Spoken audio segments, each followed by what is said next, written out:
만약에 모델을 통해서밖에 우리가 현실을 볼 수 없다.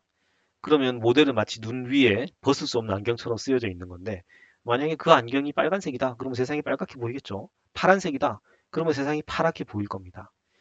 눈 위에 씌워져 있는 이 안경의 유형에 따라서 현상을 바라보는 우리의 이해나 시각도 달라질 수밖에 없다. 아주 옛날부터 사람들이 이걸 알고 있었어요. 그래서 이제 고대 그리스 철학자들이 우리가 현상을 바라보는 시각을 유형으로 구분해 봤습니다. 크게 퀄리티와 퀀티티로 구분을 해 봤습니다. 퀄리티, 퀄리티 우리말로 하면은 이제 품질, 성질 뭐 이런 뜻이잖아요. 질, 품질, 성질, 본질 이런 뜻인데 영어 사전을 찾아보면은 한 네 번째 정도 가면 이런 뜻이 있습니다. A distinguishing attribute. 사물을 구분짓게 만드는 속성. 그래서 사물의 캐릭터리스틱, 사물의 뭐 성질 이런 거죠. 사물을 구분짓게 만드는 속성. 여기 마커가 두 개가 있습니다. 이 두 개는 지금 어떤가요? 똑같죠? 똑같습니다. 같다. 이거 두 개는 어떤가요? 다르다. 이거 두 개는 구분이 안 되는데 이거 두 개는 구분이 됩니다. 뭘로 구분하나요? 색상으로 구분하죠. 이건 둘 다 파랑, 파랑. 이거는 하나는 파랑, 하나는 빨강. 이 마커라는 게 가지고 있는 수많은 속성들이 있는데 그 속성 중에 우리가 컬러라는 속성에다가 값을 부여를 하는 거죠. 왼쪽에 있는 마커의 컬러 속성의 값은 블루, 파랑이다. 오른쪽에 있는 마커의 컬러 속성의 값은 레드, 빨강인 거죠. 그래서 속성 값이 컬러란 속성 값으로 봤을 때 왼쪽은 블루, 오른쪽은 레드로 구분, distinguish가 됩니다. 이 distinguish 하게 해주는 이 속성이기 때문에 컬러라는 거는 이 마커의 성질, 퀄리티가 되는 거죠. 그래서 컬러라는 속성으로 두 마커를 구분할 수 있기 때문에 컬러는 이 마커의 퀄리티라고 할 수 있겠죠. 이 퀄리티 중에 하나일 것입니다.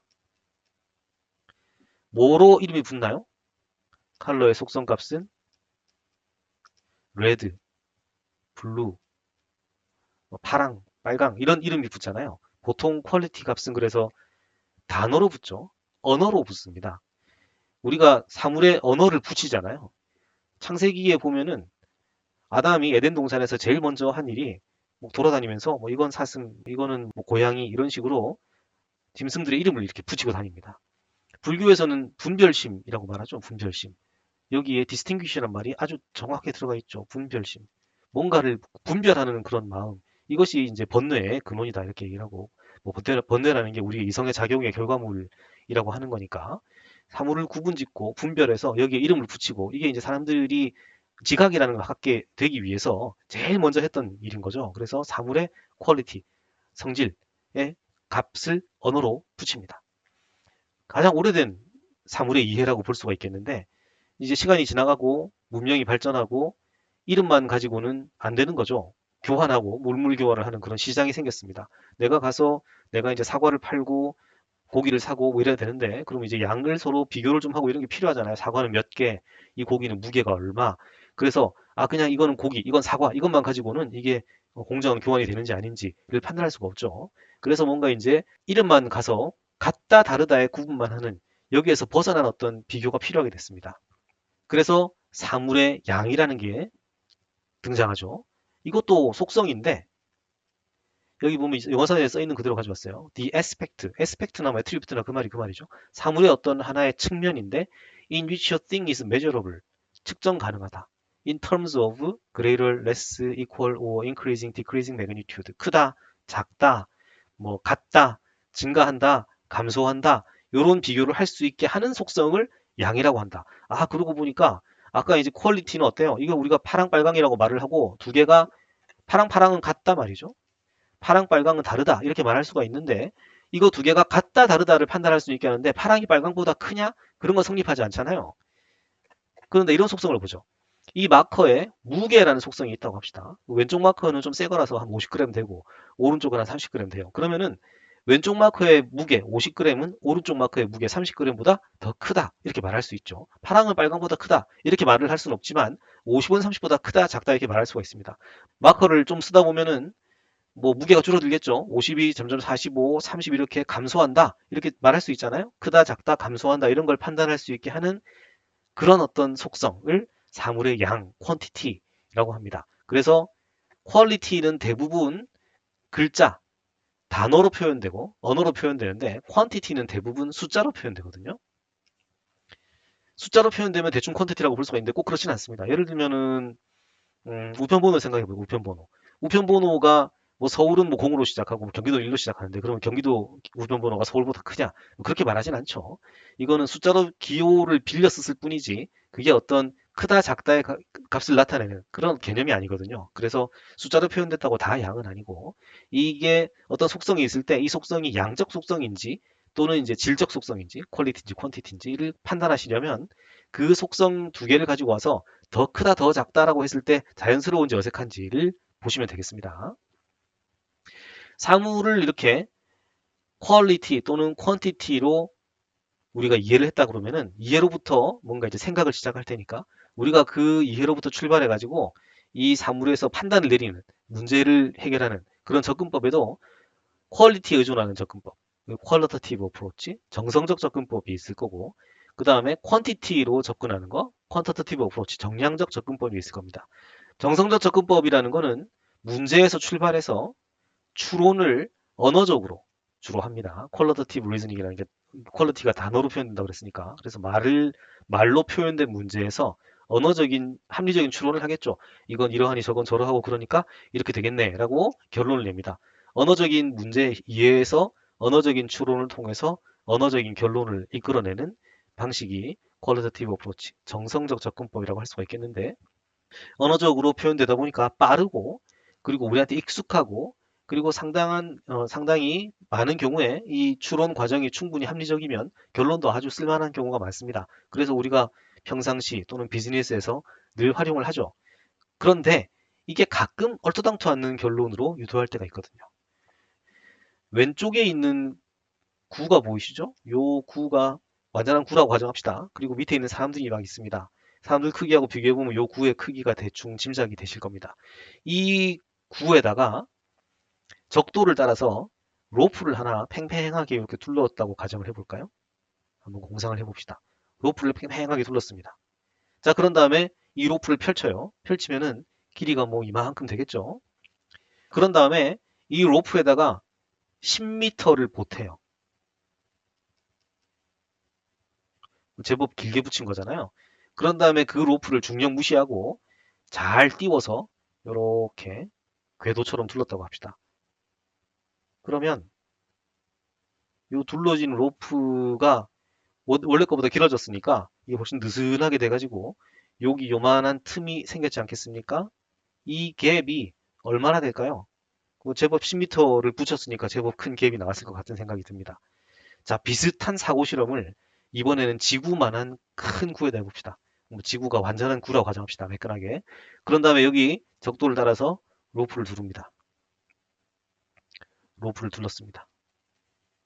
그 다음에 이 로프를 펼칩니다. 엄청나게 길겠죠?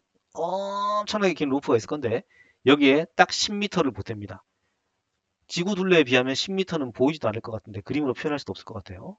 보이지도 않는 10m를 보탰습니다. 그런 다음에 이 10m 길어진 로프를 지구 둘레에 다시 두릅니다. 지구를 두를 만큼 긴 로프에 10m를 보탠 다음에 그 10m 길어진 로프를 다시 지구 둘레로 두르면은 원래 로프에 비해서 새로 둘러진 로프가 뭐 미미하게나마 조금은 길잖아요. 조금 기니까 약간 틈이 생겼지 않겠습니까? 지표에서부터 원래 거보다 조금 느슨해졌을 건데 자 10m를 보태면은 과연 얼마나 티가 날까요? 틈이 미터급으로 티가 날까요? 아니면 무슨 밀리미터급으로 틈이 벌어졌을까요? 마이크로미터급일까요? 나노미터급일까요? 네, 정답은 1번입니다. 미터급. 이게 무슨 말이냐? 자, 여기 한번 계산을 좀 해봅시다. 어렵지 않은 계산입니다. 여기 있는 조그만한, 아까 조그맣진 않죠? 사람보다 크니까 구가 있습니다. 이 구에 여기 이제 적도를 따라서 로프를 둘렀어요. 이 구의 반지름을 R이라고 합시다. 그러면은 요 R의 반경을 가지는 요 로프는 원이니까 이 로프의 길이는 2파이r이 되지 않겠습니까? 그 다음에 이제 거기다가 10m를 보탠 로프로 이렇게 원을 만든 거 아니에요? 그러면 이 로프의 길이는 2파이r에다가 10m를 보탰다고 했잖아요. 그런 다음에 이 10m 길어진 로프가 만드는 반지름 r 다시를 구하면 되잖아요. 그러면 방정식을 세워보면 r 프라임이 만드는 요 원주 2파이 r 프라임이 2파이 r 더하기 10m니까 r 프라임을 구해라. 그러면 양변에서 2파이를 나누면 되죠. 2파이로 나누면은 2파이 r 더하기 10 나누기 2파이 2파이 약분되고 r 더하기 10 나누기 2파이 파이가 3.14니까 6.28쯤 될 거고 이걸 나누면은 대략 한 1.6m 무슨 말이냐 여기서 새로 둘러진 로프가 만드는 틈이 1.6m쯤 돼가지고 사람이 이렇게 지나갈 수 있는 수준이 됩니다. 제법 큰 틈이 나오는 거죠. 근데 이거 지구다. 그러면 지구는 엄청나게 크잖아요. 그럼 이제 이 엄청나게 큰 구에 이렇게 로프를 두르면 그 반지름이 크니까 라지 R이라고 합시다. 대문자 R. 이 대문자 R이고 이 로프에다가 10m를 보태가지고 둘렀으면 사실 티가 안 나겠지만 크게 그렸습니다. 그럼 새로 둘러진 로프는 R 다시라는 반지름을 가지고 2파이 R 더하기 10m만큼의 길이를 가졌을 거잖아요.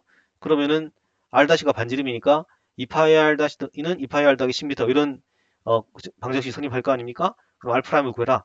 그러면 이제 2파이 R 더하기 10에다가 2파이를 나누면 그러면은 이게 약분되고 R 더하기 10 나누기 2파이 똑같잖아요? 이게 6.28이니까 1.6m. 무슨 말이냐?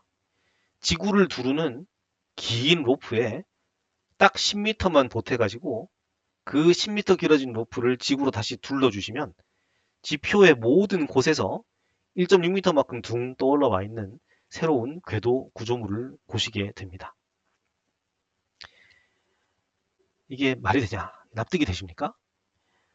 10m라는 로프는 눈에 보이는 정도의 길인데 이거를 보탠 거를 가지고 지구 전체에서 1.6m를 띄울 수 있어요. 그만큼 재료가 나오긴 하는 거냐? 이상하다. 납득이 잘 안 되시죠? 네. 납득이 안 되는 게 정상입니다. 지금 이 생각을 해보는 가장 큰 목적은 이 납득이 안 되는 상황을 마주했을 때 우리 마음속에 지금 일어나는 느낌입니다. 어떤 느낌이 들고 있나요? 납득이 안 된다. 이해가 안 된다. 불편하죠? 그러면은 제일 먼저 사람들이 보이고 싶은 반응이 저거는 중요하지 않다. 무시. 중요하지 않다. 어디서 많이 듣던 말 아닙니까? 우리 모델에 안 맞으면 중요하지 않는 게 됩니다. 우리가 가지고 있는 모델에 납득이 안 되면 중요하지 않은 걸로 취급합니다. 잊어버리자. 생각 안 한다. 근데 누가 계속 와서 우긴다. 그럼 이제 이번에는 무시가 아니라 배척을 하죠. 저 사람은 쫓아내라. 심지어 막 죽이고. 이게 역사를 관통하는 그런 뭐 종교 이념의 역사잖아요. 우리 관점, 우리의 모델에 부합하지 않는 목소리가 나오면은 지동설을 주장했던 코페르니쿠스나 갈릴레오처럼 교회에서 추방해버립니다. 우리의 모델에서 벗어나면 그냥 쫓아내버리죠. 삭제. 이게 사피엔스라는 책에 유발 하라리가 잘 지적을 했습니다만은 호모 사피엔스가 가지고 있던 아주 나쁜 습성이죠. 호모 사피엔스가 새로 상륙한 그런 땅마다 괴상하게 보이는 것들은 절멸을 시켜버렸죠. 다 없어버렸습니다. 그래서 대규모의 생물종의 절멸이 일어났죠. 우리는 우리의 의식의 모델에 부합하는 것들만 우리한테 취하고 나머지는 무시하거나 배척하거나 심지어 삭제하는 이런 습성을 가지고 살아왔어요. 왜 그렇게 됐나? 우리가 나쁜 사람이어서 그렇다라기보다는 언어를 가지고 소통을 하면서 집단 활동을 통해서 생존을 획득했던 호모사피엔스의 진화 환경 때문인 거라고 유발 하라리는 말을 하고 있죠. 사람들이 개인으로는 굉장히 연약한 존재잖아요. 침팬지하고 싸우면 지잖아요. 그런데 우리가 집단적으로 공동으로 활동하고 뭐 같이 사냥을 하고 그러면서 지구의 가장 우세종으로 등극을 하게 됐는데 그 강력한 도구가 언어였죠. 언어로 서로 소통을 합니다. 사피엔스라는 책에서는 그 언어의 제1번의 용도 중에 하나가 뒷담화였다고 말을 하고 있어요. 그래서 사람들이 언어를 가지고 얘기를 하는 거죠. 저 사람은 되게 이상하지 않니? 뭐, 저 사람 하는 짓 보니까 뭐 우리의 관점에 맞지 않다. 우리의 모델에 부합하지 않은 사람들 가지고 뒷담화를 하죠. 그러면 다른 사람들이 막 거기에 공감을 해야죠. 공감하지 않으면 너도 이상한 사람 되니까 같이 공감을 하고 그러면서 저 사람 배척하자. 그러면은 어떻게 되겠습니까? 집단 안에서 그 노음이라는 게 형성이 되고 뒷담화를 통해서 이 집단이 이상하지 않게 생각하는 하나의 어떤 모델이라는 게 노움이 형성이 되면은 거기에 벗어난 사람들은 집 무리에서 쫓겨나게 됐을 거고 그 사람들은 얼마 안 가서 죽었을 거니까 그 사람들의 구소는 우리가 아닌 거죠. 그 집단 안에서 착 붙어서 이 집단의 노움에 맞춰서 생각하고 거기서 벗어나지 않으려고 노력하고 이러는 사람들만이 생존을 해가지고 현재까지 온 거죠. 그래서 집단이 가지고 있는 그 모델, 규범화되어 있는 그런 모델에 부합하지 않는 생각은 자연스럽게 우리가 하기도 싫어지고 들으면은 기분이 나빠지고 그런 얘기를 하는 사람을 쫓아내고 싶어지고 이렇게 되는 겁니다.